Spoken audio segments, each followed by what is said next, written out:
হুয়াল্লাযী খালাকা লাকুম মা ফিল আরদি জামিআ। আল্লাহ তাআলা বলেন, তিনি তো ওই সত্তা যিনি তোমাদের কল্যাণে জমিনের সবকিছুকে তৈরি করেছেন। এ আসমান, এ জমিন, এ গ্রহ, এ নক্ষত্র, এ গ্যালাক্সি, এ তারকা, এই বৃক্ষ, তরুলতা যা দেখি সব তো আমাদের সৌজন্যে তৈরি।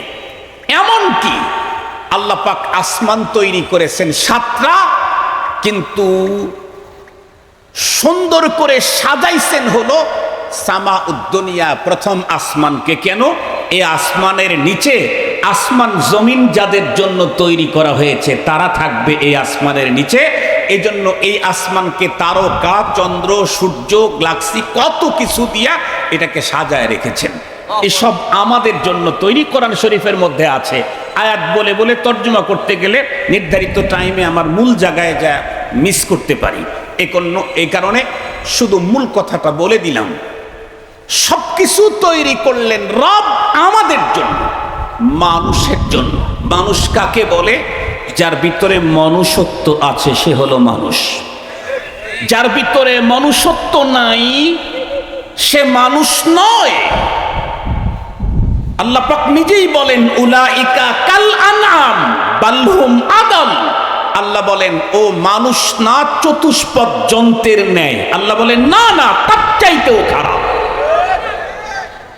আজকে যদি আমাদের বাংলাদেশের সিচুয়েশনটার দিকে একবার তাকান, তাহলে নির্দ্বিধায় বলতে হবে ইনসানিয়ত তো নাই, হায়ওয়ানিয়ত নাই, ঢুকে গেছে এখন ওয়াহশানিয়ত। আমাদের ভিতরে মনুষ্যত্ব তো নাই, পশুর ভিতরে হিংস্র প্রাণীর যেই স্বভাব সেটাই এখন আমাদের ভিতরে ঢুকে গেছে। আমরা এখন হিংস্রতায় ভরে গেছি। মনুষ্যত্ব তো অনেক আগেই বিদায় নিয়েছে। নরমাল হায়াওয়ান তো পৃথিবীতে বহুত আছে, বহু প্রাণী আছে যেই প্রাণী আর একজনের ক্ষতি করে না। বহু প্রাণী আছে যেই পারি আর একজনকে মেরে চিরে ফেরে শেষ করে দেয় না। এরকম প্রাণী বহুত আছে। মুহতারাম হাজিরিন, আবার এমনও প্রাণী আছে যেই প্রাণী আর একজনকে পেলে, সুযোগ পেলেই নিমিষেই তার জীবনটাকে শেষ করে দেয়। বর্তমানে আমাদের বাংলাদেশের মানুষের অনেকের স্বভাবটাই হয়েছে ওই রকমের হিংস্র প্রাণীর মতো হিংস্রত্ব ভাব। আমি কয়েকদিন আগেও এক জায়গায় বড়দের এক মজলিসে বললাম, হুজুর, এখন তো পৃথিবীতে বেঁচে থাকতে হবে বন জঙ্গলের ছোট্ট ছোট্ট প্রাণীগুলো যেমন জীবন যুদ্ধে জিতে বাঁচতে হয়, না হলে সিংহের কবলে পড়লেই আমাকে এক লোকমা খেয়ে ফেলবে, না হয় রয়্যাল বেঙ্গল টাইগারের সামনে পড়লেই আমাকে এক লোকমা করে খেয়ে ফেলবে, না হয় আরো কোনো বড় হিংস্র প্রাণীর কবলে যদি পড়ি তাহলে আমাকে খেয়ে ফেলবে। বন জঙ্গলের ভিতরে ছোট্ট ছোট্ট পশুগুলি যেমন হাজারো জীবনের ঝুঁকি নিয়ে সকলের চোখ ফাঁকি দিয়ে চলতে হয়, মানুষের মধ্যেও এখন সেই স্বভাব। বাঁচতে চাইলে এখন হিংস্রদের থাবা থেকে নিজেকে মুক্ত করে বাঁচতে হবে, নাইলে আর বাঁচার কোনো পথ নাই। বাংলাদেশ মুজাহিদ কমিটি ও জাতীয় উলামা মাশায়েখ আইম্মা পরিষদের যৌথ উদ্যোগে কোনাবাড়ি থানা শাখার ইন্তেজামে আয়োজিত ওয়াজ মাহফিল ও হালকায়ে জিকিরের বরকতপূর্ণ মজলিসের সদরে ইজলাস সম্মানিত সভাপতি মুআজ্জাজ হযরত বুজুর্গ উলামায়ে কেরাম, বিভিন্ন দ্বীনি মাদারেস থেকে আগত আজিজ তালাবা, বিভিন্ন অঞ্চল থেকে সমাগত সম্মানিত সুধী, সর্বপ্রথম মহান আল্লাহ পাকের দরবারে আলিশানে লাখো কোটি শুকর যে রব্বে করিম আমাদেরকে দয়া করে, মায়া করে, ভালোবেসে দুনিয়ার নানা ব্যস্ততা থেকে ফারেক করে দ্বীনের নিসবতে, কোরআনে পাকের মুহাব্বতে, আহলুল্লাহদের মজলিসে আমাদেরকে উপস্থিতির সুযোগ দিয়েছেন। সে মহান মহিয়ানের দরবারে আমরা মুহাব্বত ও আকিদতের সাথে উচ্চ কণ্ঠে সকলেই কালিমাতুশ শুকুর আদায় করে নেই, আলহামদুলিল্লাহ। মুহতারাম হাজিরিন, আমি আমার আলোচনার সময়টা আগেই জেনে নেই। যাতে করে আমার দ্বারায় অন্য কারো সময়ের ক্ষতি না হয়। আমি একাই তো এখানকার খতিব না, আরও খুতাবা এখানে আছেন।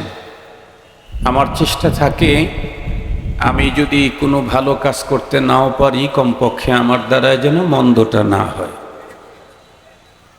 তাছাড়া নির্ধারিত টাইমে বয়ান শেষ করার জন্য প্রথমে জেনে না নিলে, হঠাৎ করে আমি আলোচনা বন্ধ করলে ওই আলোচনা আপনাদেরকে বুঝাইতে সক্ষম হব না। কারণ আমার তো একটা ট্রফিক্স থাকে, এলোপাতারি কথা তো হবে না, তো ওইটার একটা নেশাব আছে। নেশাব পর্যন্ত না গেলে আপনারা বুঝবেন না, আপনারা কষ্ট পাবেন, তার চাইতে বেশি কষ্ট পাবো আমি। এই কারণে সময়টা জেনে নেই, সবসময়ই একই উসুলে চলার চেষ্টা করি। আজকেও জেনে নিলাম, তো আমি বুঝে ফেলেছি 40 থেকে 50 মিনিট আমি বয়ান করতে পারবো। এর চেয়ে বেশি টাইম আমার জন্য প্রয়োজন নেই, এর বেশি টাইম বয়ান করার অভ্যাসও এখন আমার নেই। আমি 50-এ বয়ান শুরু করেছি। আজকে কোন সাবজেক্টের উপরে কথা বলবো, কোন বিষয় নিয়ে আলোচনা করব, কোরআন থেকে ভাবতেছিলাম।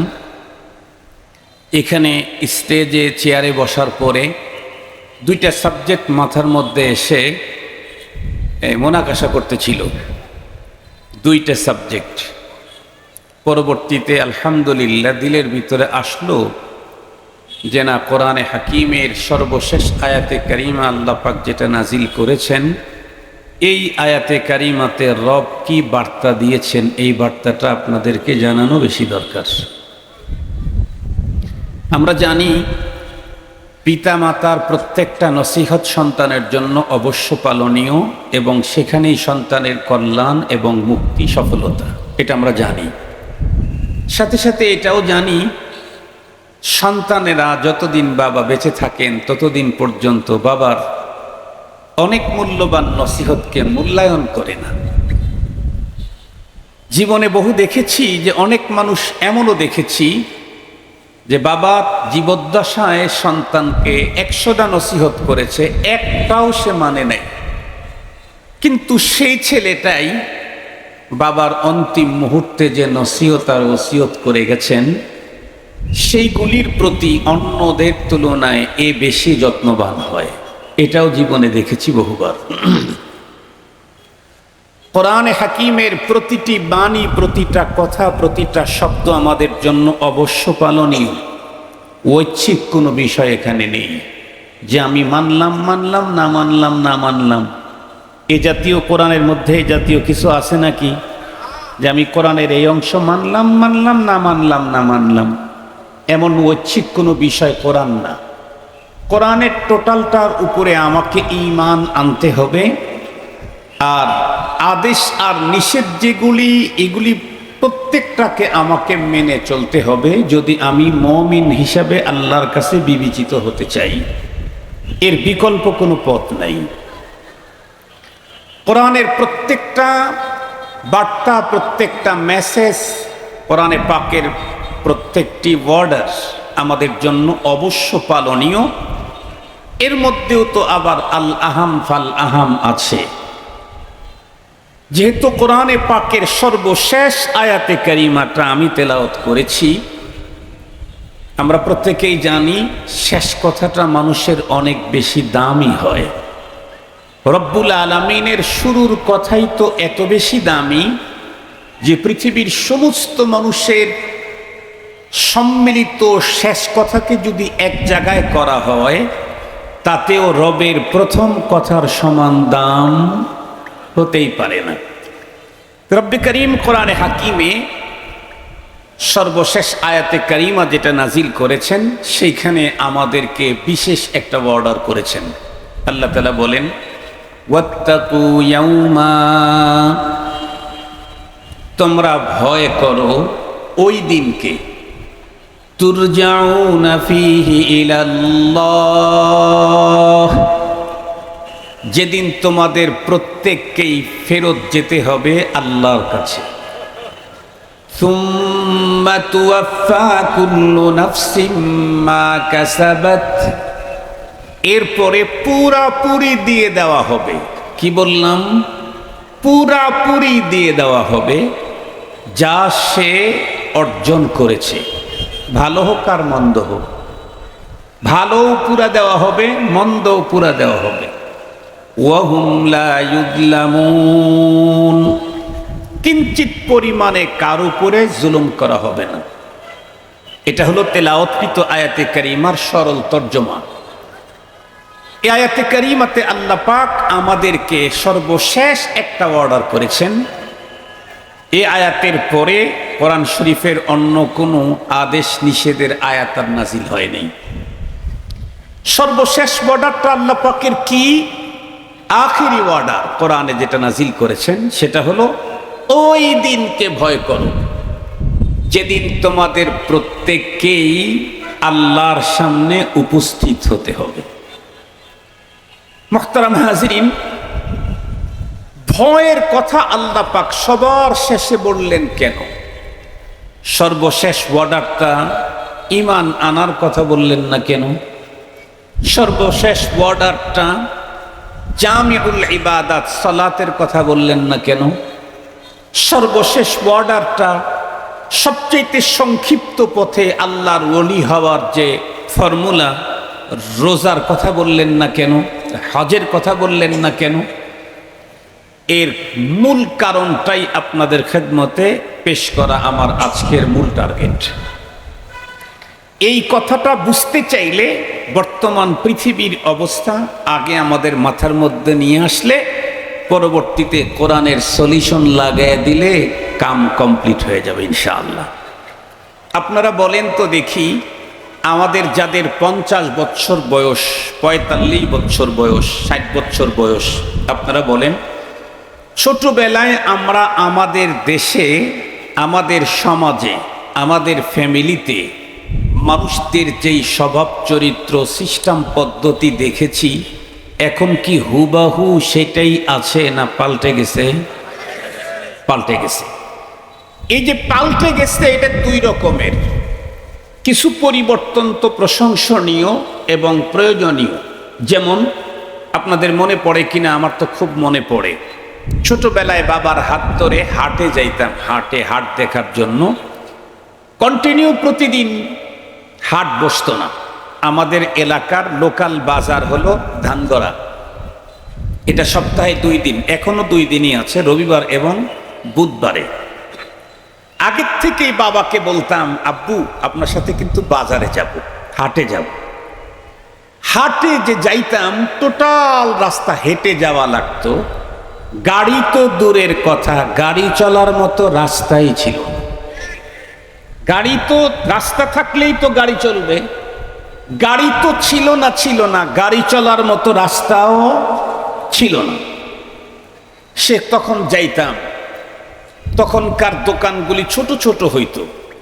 কেউ কোনো জিনিস নিয়ে ছেলেপেলেদের আকর্ষণীয় কোনো খাবার যদি কেউ খেতে চাইতো, তো বেশির থেকে বেশি বা অ্যাভেলেবেল পাওয়া যেত হলো মোয়া। মোয়া চেনেন নাকি? মুড়ি দিয়ে বানায়, চিনেন? খেয়েছেন? এখনো তো পাওয়া যায়। চিড়ার মোয়া, মুড়ির মোয়া। এরপরে তখন ছোট ছোট একটা লাড্ডু পাওয়া যেত, নারিকেলের লাড্ডু। এটা আবার খুব মজা, এটা আমি এখনো খুঁজি, কোথাও পাইলে ওটা কিনি। যদিও ডায়াবেটিক্স আছে, ওই ছোটবেলার স্বাদটা ওর ভিতরে এখনো পাওয়া যায়। খুব ভালো করে বুঝবেন, এই জাতীয় কিছু, ওই মটকা টটকা এই জাতীয় কিছু পাওয়া যেত, শিশু খাবার ছোটদের সদাইয়ের ভিতরে। বিস্কিট, চানাচুর যেটা পাওয়া যেত এটা প্যাকেটিং ছিল না। আর যেগুলাও প্যাকেট হতো সেটা হলো নর্মাল পলি। উন্নত কোনো প্যাকেটজাত খাবার তখন আমরা ছোটবেলায় দেখি নাই। এখন উন্নতি হয়েছে কি, রাস্তা অনেক উন্নত। ঘর থেকে বের হলেই মোটামুটি যে কোনো ধরনের যানবাহন নিয়ে বাজার পর্যন্ত যাওয়া যায় এবং হাতের নাগালেই প্রচুর পরিমাণ যানবাহন পাওয়া যায়। এটা ভালো দিক। বাজারে ঢুকলে এখন 1000 আইটেমের খাবার পাওয়া যায়, শিশুদের খাবার। এটা ভালো দিক। এবং এখন হাটবার আর বোঝা যায় না, কারণ সববার হাটবার হয়ে গেছে। সববার কি হয়ে গেছে? হাটবার হয়ে গেছে। কন্টিনিউ সবই পাওয়া যায়। এই জন্য হাটবারের তেমন কোনো ফজিলত আর এখন নাই। আগার সবে হামা সবে কদর বুদে, সবে কদর বেকদর বুদে। তো হাটগুলা এখন মূল্যহীন হয়ে গেছে, হলো প্রতিদিন সবই পাওয়া যায়, এজন্য হাটের এক্সট্রা কোনো ফজিলত আর এখন বাকি নেই। এরপরে কি দেখছি, তখন মেয়েদের পোশাক পরিচ্ছেদের নির্ধারিত কিছু আইটেম পাওয়া যেত, এখন অগণিত। আমাদের পাঞ্জাবি বানাবার জন্য এই জাতীয় কাপড় চোপড় তখন মিলানো বড় কঠিন ছিল, টাফ ব্যাপার ছিল। তখন যেই কাপড়গুলি দিয়ে আমরা জামা পরতাম, এখন সেইগুলি দিয়ে আমাদের পাওপোষের জামা বানানো হয়। কি বলেন? পাওপোষের কভার বানানো হয় ওইগুলি দিয়ে। আমরা ছোটবেলায় যেই কাপড়ে জামা পরে মাদ্রাসায় যাইতাম, এখন সেই কাপড় দিয়ে মাহফিলের চাদর বানানো হয়, ওইটা আর কেউ গায়ে শরীরে পরে না। এটা অনেক উন্নতি হয়েছে, অনেক দিক থেকে উন্নতি হয়েছে, কিন্তু সবচাইতে বেশি লস যেটা হয়েছে সেটি হলো একুল কায়নাতকে আল্লাহ পাক যাদের জন্য সাজালেন সেই মানুষের মনুষ্যত্বের অবনতি হয়েছে সবচাইতে ভয়ঙ্কর। বাহ্যিক সবকিছু উন্নতি হয়েছে, অনেক উন্নত। দেখেন না, আগে তো আমাদের গ্রামের লোকেরা সিরাজগঞ্জ আসতে সকালবেলায় বের হইতেন, সিরাজগঞ্জ থেকে রায়গঞ্জ পর্যন্ত যাইতে বিকাল হয়ে যেত। আর এখন আব্দুল বাসেদ খান সকালবেলায় সিরাজগঞ্জ বেতুয়া মাদ্রাসা থেকে গাড়ি নিয়ে বের হয়, জুমার নামাজ পড়ায়, আসরের নামাজ গিয়ে আবার বেতুয়া মাদ্রাসা পড়ায়। এত উন্নতি হয়ে গেছে, অনেক উন্নতি হয়েছে। কিন্তু সবচাইতে দুঃখের বিষয় হলো কুল কায়নাতকে সাজাইলেন আল্লাহ যাদের জন্য, তারা হলো মানুষ। আল্লাহ তাআলা বলেন, হুয়াল্লাযী খালাকা লাকুম মা ফিল আরদি জামিআ। আল্লাহ তাআলা বলেন, তিনি তো ওই সত্তা যিনি তোমাদের কল্যাণে জমিনের সবকিছুকে তৈরি করেছেন। এ আসমান, এ জমিন, এ গ্রহ, এ নক্ষত্র, এ গ্যালাক্সি, এ তারকা, এই বৃক্ষ তরুলতা যা দেখি সব তো আমাদের সৌজন্যে তৈরি। এমনকি আল্লাহ পাক আসমান তৈরি করেছেন সাতটা, কিন্তু সুন্দর করে সাজাইছেন হলো সামা উদ্দুনিয়া, প্রথম আসমানকে। কেন? এই আসমানের নিচে, আসমান জমিন যাদের জন্য তৈরি করা হয়েছে তারা থাকবে এই আসমানের নিচে। এই জন্য এই আসমানকে তারকা, চন্দ্র, সূর্য, গ্যালাক্সি কত কিছু দিয়া এটাকে সাজায় রেখেছেন। এসব আমাদের জন্য তৈরি। কোরআন শরীফের মধ্যে আছে। আয়াত বলে বলে তর্জমা করতে গেলে নির্ধারিত টাইমে আমার মূল জায়গায় যা মিস করতে পারি, এই কারণে শুধু মূল কথাটা বলে দিলাম। সবকিছু তৈরি করলেন রব আমাদের জন্য, মানুষের জন্য। মানুষ কাকে বলে? যার ভিতরে মনুষ্যত্ব আছে সে হলো মানুষ। যার ভিতরে মনুষ্যত্ব নাই সে মানুষ নয়। আল্লাহ পাক নিজেই বলেন, উলাইকা কাল আনআম বাল হুম আদাল। আল্লাহ বলেন, ও মানুষ না, চতুষ্পদ জন্তুর ন্যায়। আল্লাহ বলেন, না না, তার চাইতেও খারাপ। আজকে যদি আমাদের বাংলাদেশের সিচুয়েশনটার দিকে একবার তাকান, তাহলে নির্দ্বিধায় বলতে হবে ইনসানিয়ত তো নাই, হায়ওয়ানিয়ত নাই, ঢুকে গেছে এখন ওয়াহশানিয়ত। আমাদের ভিতরে মনুষ্যত্ব তো নাই, পশুর ভিতরে হিংস্র প্রাণীর যেই স্বভাব সেটাই এখন আমাদের ভিতরে ঢুকে গেছে। আমরা এখন হিংস্রতায় ভরে গেছি। মনুষ্যত্ব তো অনেক আগেই বিদায় নিয়েছে। নরমাল হায়াওয়ান তো পৃথিবীতে বহুত আছে, বহু প্রাণী আছে যেই প্রাণী আর একজনের ক্ষতি করে না। বহু প্রাণী আছে যেই পারি আর একজনকে মেরে চিরে ফেরে শেষ করে দেয় না, এরকম প্রাণী বহুত আছে।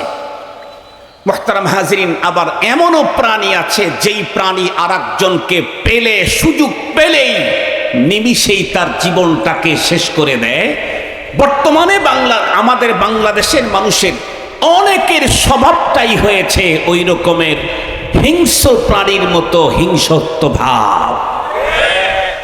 আমি কয়েকদিন আগেও এক জায়গায় বড়দের এক মজলিসে বললাম, হুজুর এখন তো পৃথিবীতে বেঁচে থাকতে হবে, বন জঙ্গলের ছোট্ট ছোট্ট প্রাণীগুলো যেমন জীবন যুদ্ধে জিতে বাঁচতে হয়, না হলে সিংহের কবলে পড়লেই আমাকে এক লোকমা খেয়ে ফেলবে, না হয় রয়্যাল বেঙ্গল টাইগারের সামনে পড়লেই আমাকে এক লোকমা করে খেয়ে ফেলবে, না হয় আরো কোনো বড় হিংস্র প্রাণীর কবলে যদি পড়ি তাহলে আমাকে খেয়ে ফেলবে।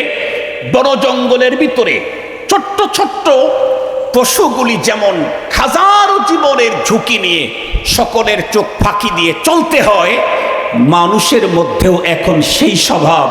বাঁচতে চাইলে এখন হিংস্রদের থাবা থেকে নিজেকে মুক্ত করে বাঁচতে হবে, নাইলে আর বাঁচার কোনো পথ নাই। আমি আপনাদের সামনে বাংলাদেশের ঘটে যাওয়া চিত্রগুলির কয়েকটা তুলে ধরি। সারা জীবন পড়লাম কি, পড়াইলাম কি, বললাম কি, শুনলাম কি, আর এখন দেখি কি।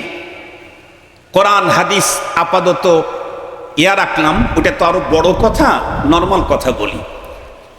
সারা জীবন শুনলাম পৃথিবীতে যত মানুষ পর হতে পারে, হতে পারে না তার মধ্যে 1 নাম্বার মা, 2 নাম্বার বাবা। এটাই আজকেও তার নমুনা আছে। এই তো কিছুদিন আগে এক ফ্যামিলির 7 জন মারা গেল। গাড়ির ড্রাইভার নাকি ঘুমিয়ে গিয়েছিল, গাড়িটা পানির ভিতরে চলে গেছে, দীর্ঘক্ষণ পর্যন্ত নৌকার মতো পানিটা ভাসছে। তো ভিতর থেকে একজন মহিলাকে বের করার জন্য চেষ্টা করা হয়েছে। সে ইচ্ছা করলে হয়তোবা বের হইতে পারত, কিন্তু সে শুধুই বলতেছিল আমি আমার মেয়েকে ছাড়া বের হব না। শেষ পর্যন্ত মা মেয়ে সবগুলাই শেষ। তাহলে আজও এমন কিছু মা আছে যে মা তার জীবন পর্যন্ত বিলিয়ে দেয় তার সন্তানের জন্য। আজও এমন কিছু বাবা আছে যে বাবা তার জীবনকে অকাতরে বিলিয়ে দেয় সন্তানের জন্য। কিন্তু সাথে সাথে দুঃখ আর লজ্জা ভরে বলতে হয়, এমনও মা আমার দেশে আছে যেই মা নিজের পেটে 10 মাস পর্যন্ত যেই বাচ্চাটাকে বহন করলেন, জীবন মরণের চ্যালেঞ্জ দিয়ে প্রসব করলেন যেই বাচ্চাদারে, জীবনের নিজের খাবার খেয়ে নিজের বুকের দুধ দিয়ে 2 বছর পর্যন্ত 2.5 বছর পর্যন্ত লালন করলেন যেই বাচ্চাটাকে, শুধুই পরকীয়ার কারণে সেই বাচ্চাকে মা নিজে অথবা মার সহযোগিতায় খুন করা হয়, এমন সে পার্সেন্টেজ এখন কম না। মা বাবা 2 জনে মিলেও সন্তানকে হত্যা করা হয়। এই তো আপনারা কয়েক মাস আগে শুনেছেন লালমনিরহাট না কুড়িগ্রাম রাত্রি 3টা গভীর রাত্রে ঘুমন্ত মেয়েকে শুধুই পার্থিব জগতের কিছু সম্পদের লালসায় মা, চাচি এবং বাবা 3 জনে মিলে এক যুবতী মেয়েকে হত্যা করলো ভয়ঙ্কর দুর্ধর্ষ এক পদ্ধতিতে। লোমহর্ষক কাহিনী, যা শুনলে আপনার হার্টবিট বন্ধ হয়ে যেতে পারে। নিজের মার বাবার কাছেও নিজের সন্তানের জীবন আজকে নিরাপদ না। উল্টা যদি দেখি তাহলে সন্তানের কাছেও তো বাবার জীবন নিরাপদ না। এই তো সাভারেই কি ঘটলো, সাভারে এক মেয়ে তার বাবাকে নির্মমভাবে খুন করে সেটা আবার ভিডিও করতেছিল, ছুরি মৃত বাবার বডির ভিতরে কস কস করে ঢুকায় দিচ্ছিল আর বলতেছিল নানান রঙের কথা। সন্তানের কাছে বাবার জীবন নিরাপদ না, মা বাবার কাছেও সন্তানের জীবন নিরাপদ না, স্বামীর কাছে স্ত্রীর জীবন নিরাপদ না, স্ত্রীর কাছে স্বামীর জীবন নিরাপদ না, ভাইয়ের কাছে ভাইয়ের জীবন নিরাপদ না, নেতার কাছে অধীনস্থদের জীবন নিরাপদ না, অধীনস্থদের কাছে নেতার জীবন নিরাপদ না, প্রতিবেশীর কাছে প্রতিবেশীর জীবন নিরাপদ না, ভাইয়ের কাছে বোনের জীবন নিরাপদ না, বোনের কাছে ভাইয়ের জীবন নিরাপদ না, চাচার কাছে ভাতিজার জীবন নিরাপদ না, ভাতিজার কাছে চাচার জীবন নিরাপদ না, মামার কাছে ভাগিনার জীবন নিরাপদ না, মামার কাছে ভাগ্নির সতীত্ব নিরাপদ না। বলুন তাহলে আজকের পৃথিবী পাপে পাপে, অপরাধে অপরাধে দানা বেঁধে গেছে, দানা বেঁধে গেছে। এমন এমন ভয়ঙ্কর অপরাধ আজকের পৃথিবীতে ঘটতেছে যা কোনো কোনো দিক থেকে জাহেলিয়াতের যুগকেও হার মানায়।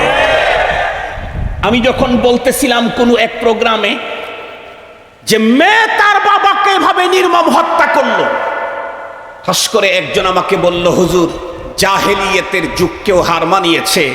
জাহেলি যুগে বাবা কর্তৃক জীবন্ত মেয়েকে মাটি দেওয়ার ইতিহাস থাকলেও মেয়ে কর্তৃক বাবা হত্যার এমন ভয়ঙ্কর লজ্জাজনক ইতিহাস ওই জাহেলি যুগেও রচিত হয় নাই, এখন হয়েছে। তার মানে আমার দেশের রন্ধ্রে রন্ধ্রে প্রত্যেকটা জায়গাতে প্রত্যেকটা সেক্টরে অপরাধ আর অপরাধ, অপরাধ আর অপরাধ। এত অপরাধ বন্ধ করবেন কি দিয়ে? বিগত সরকার পারে নাই, আগামী দিনে যারা আসার স্বপ্ন দেখতেছে তারা পারবে? জীবনেও না। আমি চ্যালেঞ্জ করতে পারি এই ব্যাপারটা।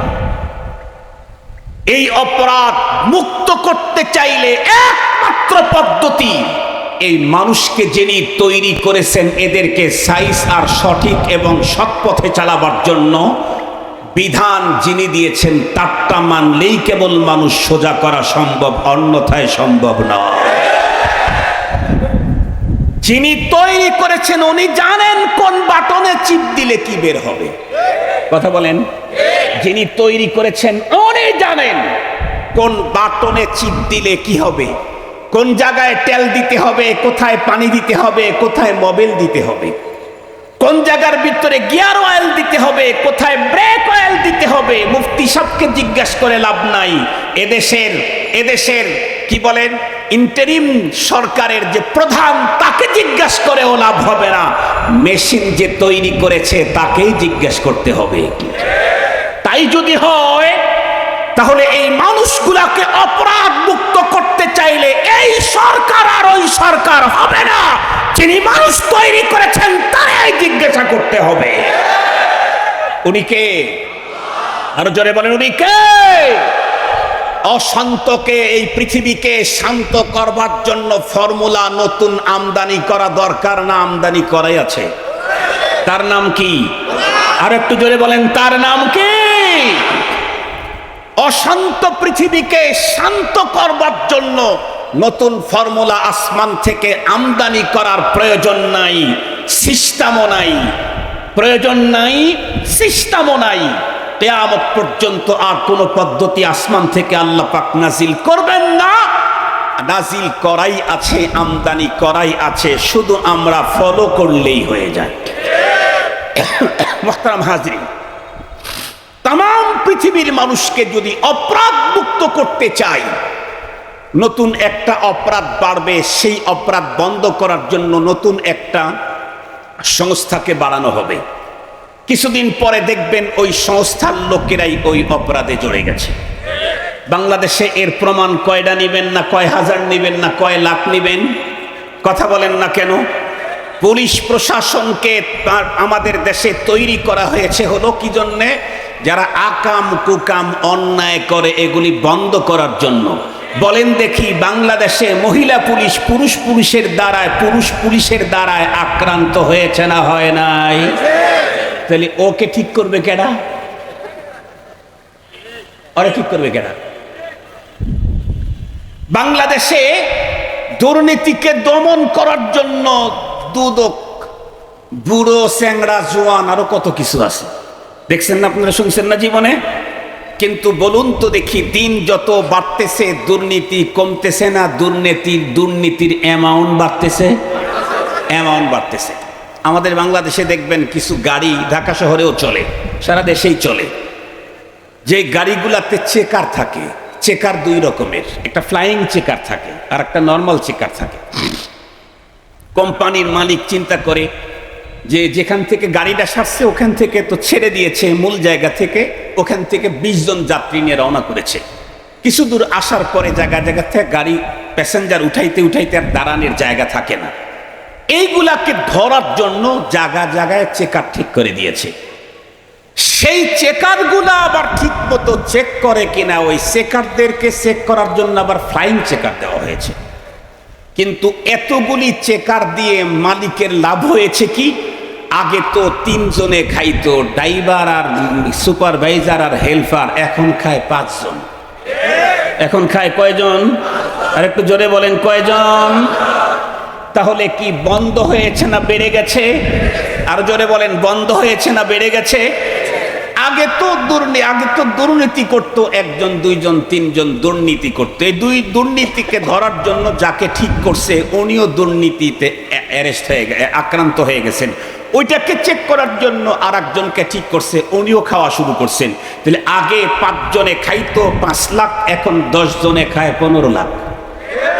বুঝা গেল অপরাধ মুক্ত করার জন্য নতুন নতুন সংস্থা তৈরি করা কখনো ফলপ্রসূ পদক্ষেপ নয়। অপরাধকে বন্ধ করতে চাইলে একমাত্র পদ্ধতি, যেটা আল্লাহ পাক তার রসুলকে দিয়ে পৃথিবীর সবচাইতে ঘোরাচ্ছন্ন অন্ধকারের মুহূর্তে এই পৃথিবীতে পাঠিয়ে তাম পৃথিবীটাকে আলোক উজ্জ্বল করেছেন, যার আলোতে 1500 বছর পরেও আমরা আলোকিত। 1500 বছর পরেও সেই আলোয় আমরা আলোকিত। একমাত্র সেই পথ ছাড়া অপরাধ মুক্ত দেশ, সমাজ, ফ্যামিলি, রাষ্ট্র কখনোই সম্ভব না। কোন জিনিস মানুষের ভিতরে অর্জন হলে মানুষ অপরাধ মুক্ত জীবন গড়বে? এ প্রসঙ্গে তামাম পৃথিবীর উলামায়ে কেরাম লক্ষ কোটি বার মানুষের সামনে কোরআনী ফর্মুলা দিয়েছে। আমিও যেটা দেব সেটাও কোরআনী ফর্মুলা।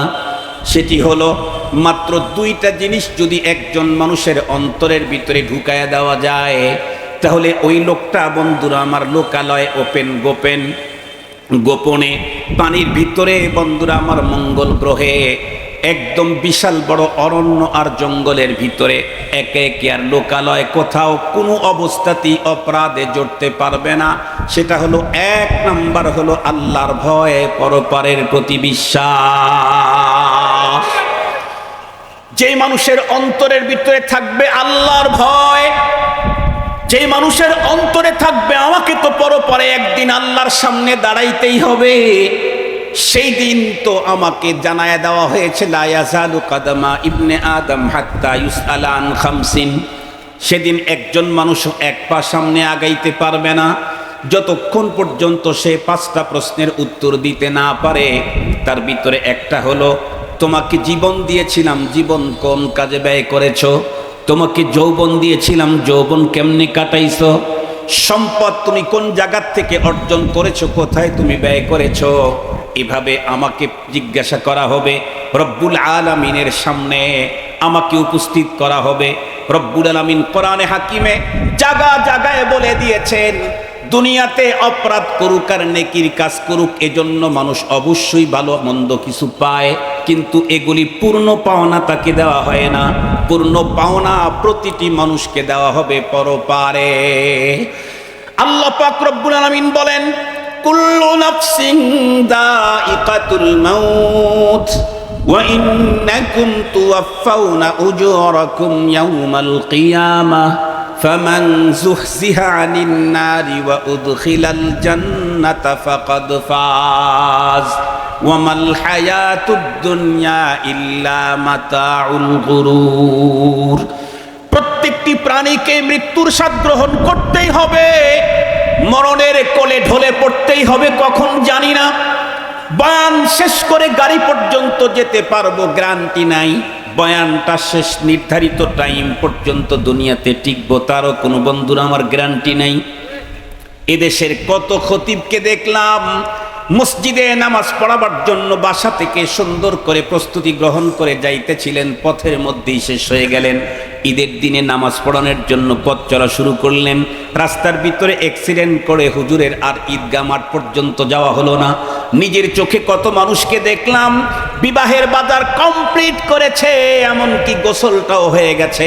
আগামীকাল 10টার দিকে বরযাত্রী রওনা করবে। রাত্রে ফজরের টাইমে ডাকার পরে আর বরকে খুঁজে পাওয়া গেল না। জীবনে নিজের চোখে এমনটিও দেখেছি, বিবাহের বন্ধুরা আমার বাজার মার্কেটিং করার জন্য আপন 2 ভাই 3 ভাই একই সঙ্গে মজায় যখন পথ চলা শুরু করে দিল, মার্কেটের সমস্ত কাপড় চোপড়গুলা হাতে হাতে নিয়ে রওনা করলো, কিন্তু শেষ পর্যন্ত বিবাহের কাপড় নিয়ে নিজের ঘর পর্যন্ত ঢোকার সুযোগ হয় না। এ তো প্রতিদিনের ঘটনা, এটা তো 10 বছর 12 বছর এক যুগ পরে পরে ঘটা ঘটনা না, এটা 5 বছর পরে পরে নির্বাচনও না। কি বলেন ভাই? এ তো প্রতিদিন হয়, কন্টিনিউ এগুলি ঘটে আমার সামনে। আমার নিজের হাত দিয়ে আমার বাবাকে আমি কবরে নামাইলাম, আমার বোনকে কবরে নামাইলাম, আমার মাকে কবরে নামাইলাম, আমার চাচাকে কবরে নামাইলাম। খুব বেশি দূর না, হয়তো আমাকেও আজকে বা কালকে কবরে নামিয়ে দিবে। আর ইন্নাকুম তুওয়াফাউনা উজুরাকুম ইয়াউমাল কিয়ামা, জীবনে যা করছো এটার পুরোপুরি প্রতিদান তোমাকে দেওয়া হবে কিয়ামতের দিন। ভালো করেছো, এটার পুরাটা দেওয়া হবে কিয়ামতে। মন্দ করেছো, এটারও পুরাটা দেওয়া হবে কিয়ামতে। কেউ যদি মনে করে যে এত কোটি টাকা দেশের সব পাচার করে বাইরে দিলাম, শুধু আধা ঘন্টা একটু জুতার মালা দিয়ে দিল, শেষ, আলহামদুলিল্লাহ বেঁচে গেলাম, ও ভুলের সাগরে আছে। অপরাধীদেরকে যত বড় ভয়ঙ্কর শাস্তি দুনিয়াতে দেওয়া হোক না কেন অপরাধের কারণে, তওবাতুন নসুহ যদি না করে, দুনিয়াতে যত শাস্তি হচ্ছে এগুলি হলো স্যাম্পল। ইন্নামা তুওয়াফাউনা উজুরাকুম ইয়াউমাল কিয়ামা, পুরাপুরিটা তো দেওয়া হবে কিয়ামত। কিয়ামতে পুরাপুরি যে দেওয়া হবে সেটা তাহলে কেমন ভয়ঙ্কর হবে। ফায়াউমা ইদিন লা ইউআযযিবু আযাবাহু আহাদ ওয়া লা ইউতিকু ওয়াসাকাহু আহাদ। আল্লাহ বলেন কেমন ভয়ঙ্কর। পৃথিবীতে কত ভয়ঙ্কর পদ্ধতিতে শাস্তি দেওয়ার কথা তোমরা শুনেছো, আমার শাস্তি ওই রকম নরমাল হবে না। আল্লাহু আকবার বলেন। এত ভয়ঙ্কর শাস্তি আল্লাহর কাছে নরমাল। পৃথিবীতে কত রাজাদি রাজদের রাজার আনন্দের কথা, আরামের কথা তুমি জীবনে শুনেছো, রব বলেন ওই জাতীয় নরমাল কোন আরাম আনন্দ আয়স আমি তোমাকে দেব না। সুবহানাল্লাহি ওয়া বিহামদিহি।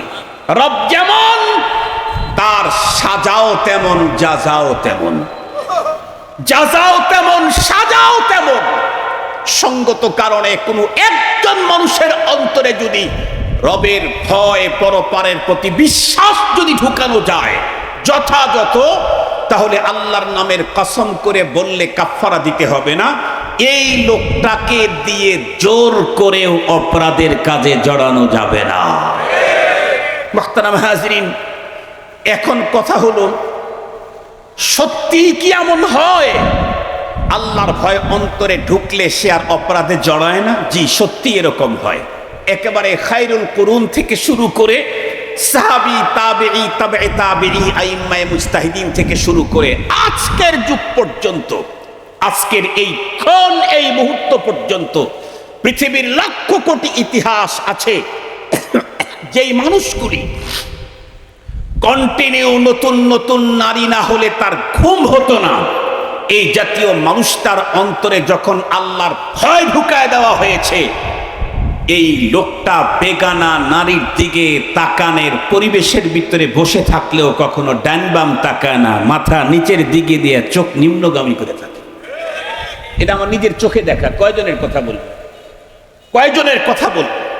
যেই লোকটা প্রতিদিন কয়েক কোটি টাকা ঘুষের টাকা অর্জন না করলে তার আরাম লাগতো না, সেই লোকের নাকের ডোগায় $মিলিয়ন ঘুষ নেওয়ার সুযোগ থাকলেও 1 টাকা সে ঘুষ গ্রহণ করে না, গোপনেও না, ওপেনেও না, হাত দিয়েও না, ডয়ারের ভিতরেও না।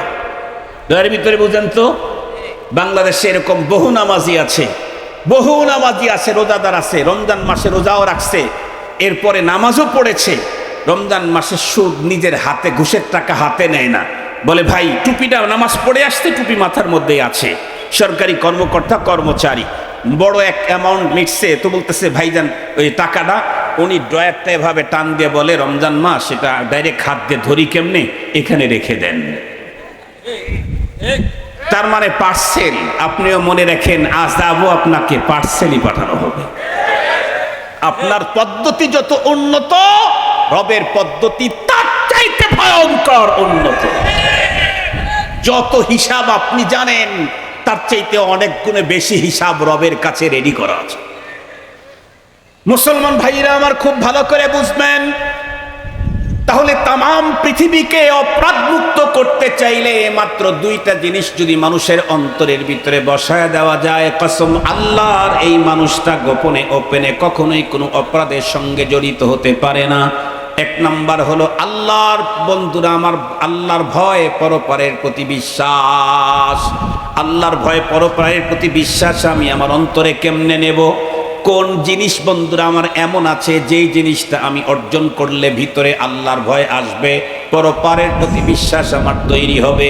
আমি তো চাই আমার অন্তরটা যেন আল্লাহর ভয়, পরপারের বিশ্বাস দিয়ে যেন ভরে যায়, কিন্তু হুজুর আমি তো পারি না, দুনিয়া আমাকে তো ওই দিকে ঢুকতেই দেয় না। দুনিয়ার সৌন্দর্য, নফসের ধোঁকা, বন্ধু বান্ধবদের, বন্ধুরা আমার সংস্রবের কারণে আমি এদিকে যেতে পারি না। মুহতারাম হাজিরিন, আল্লাহ পাক রব্বুল আলামিন কোরআনে হাকিমের ভিতরে অন্তরের ভিতরে আল্লাহর ভয়, পরপারের বিশ্বাসকে ঢুকাবার জন্য অনেক পদ্ধতি বলেছেন।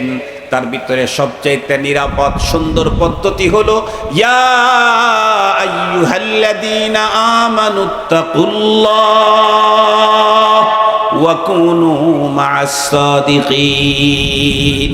আল্লাহ পাক নিজে বলেন, ঈমানদার তোমরা তাকওয়া অর্জন করো, অন্তরে আমার ভয়, পরপারের ভয়, পরপারের বিশ্বাস অন্তরের ভিতরে বসায় নাও। এটা কেমনে বসাবো, কোথায় গেলে পাবো? আল্লাহ নিজেই বলেন কুনু মা'আস সাদিকিন।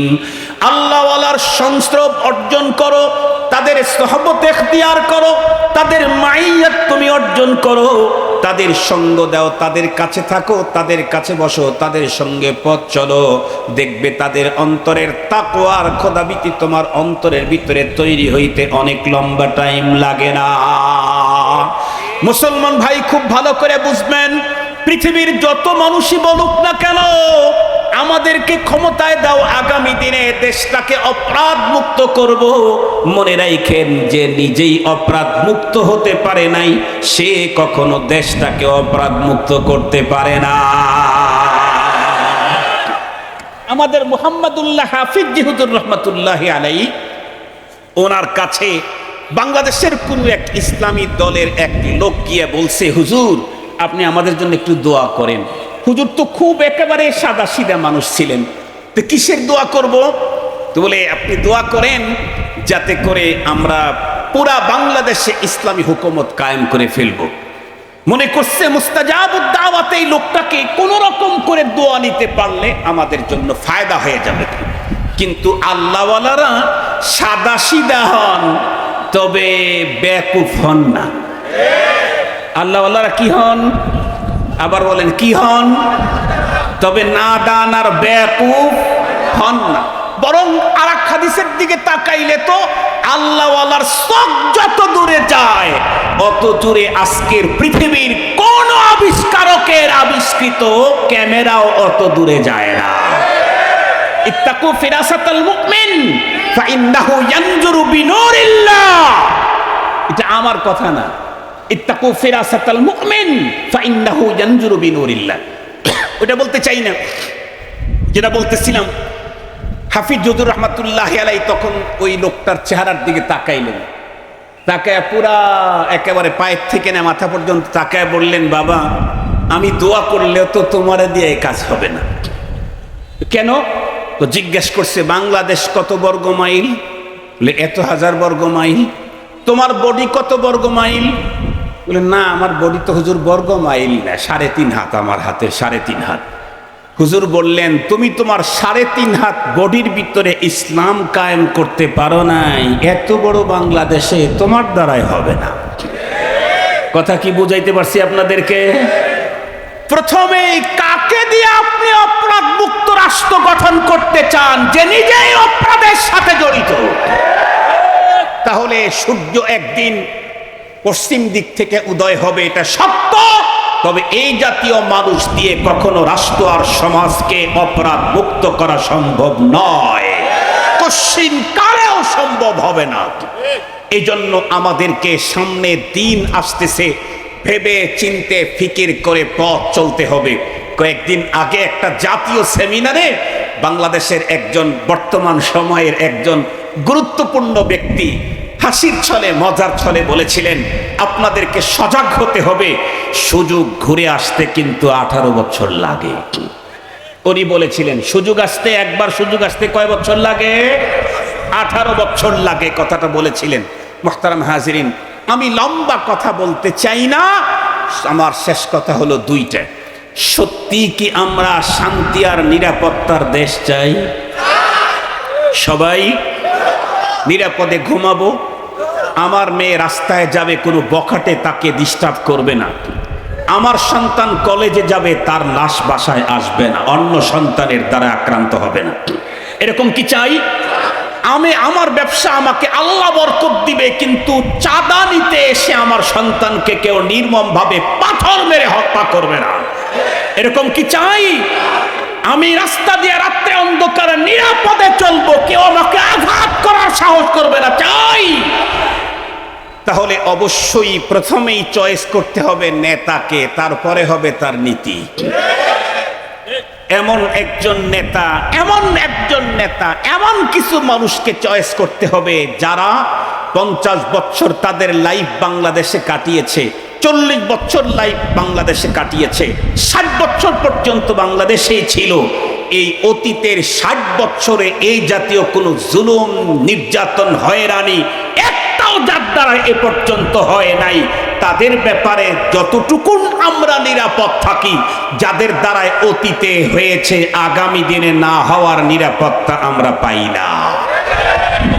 2 নাম্বার কথা হলো, আমি যদি চাই এরকম লোক প্রতিষ্ঠা করব, অমককে অমককে অমককে, আর উনি আসার পরে এদেশে যত জুলুম নির্যাতন যা হবে সবগুলার দায় আর ভার কিন্তু আমাকেও নিতে হবে, এহকালে এবং, আবার বলেন, এহকালে এবং এহকালেও যে নিতে হয়, এটার জন্য তো অনেক ওয়াজের দরকার নাই। এই এলাকার আওয়ামী লীগের পাতি নেতা দেখলেই বোঝা যায়।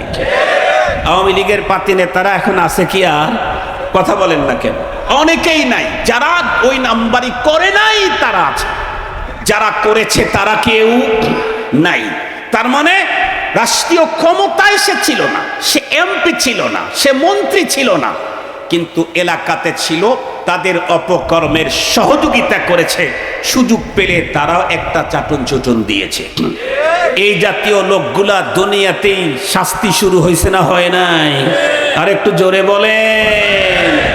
মুহতারাম হাজিরিন, তো ওনাদের যদি হয়ে থাকে, আমরা যারা আগামী দিনে যারা চেটে চুটে খায় তাদেরকেই যদি আমরা ম্যান্ডেট দেই, তাদেরকেই যদি আগামী দিনে আমরা আগায় দেই, আর তারা চেটে খেলেও সে ভাগ নিতে হবে, কামড়ে খেলেও সে ভাগ আমাকে নিতে হবে। অতীতের তাদের যা হয়েছে আগামী দিনে এর চাইতে আরো ভয়ঙ্কর হবে। এটা হলো নগদ দুনিয়ায়, তুম্মা তুওয়াফাউনা উজুরাকুম ইয়াউমাল কিয়ামাহ, এরপরে এর পুরাপুরি পাওনা হবে আল্লাহর আদালতে। আমি আমার আলোচনাকে আর দীর্ঘায়িত করতে চাই না। অপরাধ মুক্ত দেশ, সমাজ, ফ্যামিলি গঠন করার একটাই পদ্ধতি, সেটা হলো প্রতিটি মানুষের অন্তরে আল্লাহর ভয়, পরপারের প্রতি বিশ্বাস, এটা বসাইতে হবে। এটা একেবারে বালেগ হওয়ার পরে 3 চিল্লা দিয়ে একবারে বসাবেন, এটা হবে না। এটা বসাইতে চাইলে শরীয়ত আপনাকে ফর্মুলা দিয়েছে। সন্তান জন্মের পরেই প্রথমেই সন্তানের অন্তরে বাঘ ভাল্লুকের ভয় না ঢুকায়া আল্লাহ পাক রব্বুল আলামিনের ভয়, পরপারের বিশ্বাসের বীজ বপন করতে হবে। তাহলেই ইনশাআল্লাহ আমাদের দেশ, সমাজ, রাষ্ট্র অপরাধ মুক্ত হবে। আল্লাহ পাক আমাদের সকলকে খাউফে খোদা, আখিরাতের ফিকির অন্তরে ঢুকিয়ে অপরাধ মুক্ত জীবন এবং রাষ্ট্র গড়ার তৌফিক দান করুক। ওয়া আখিরু দাওয়ানা আনিল হামদুলিল্লাহি রাব্বিল আলামিন। আসসালামু আলাইকুম ওয়া রাহমাতুল্লাহি ওয়া বারাকাতুহু।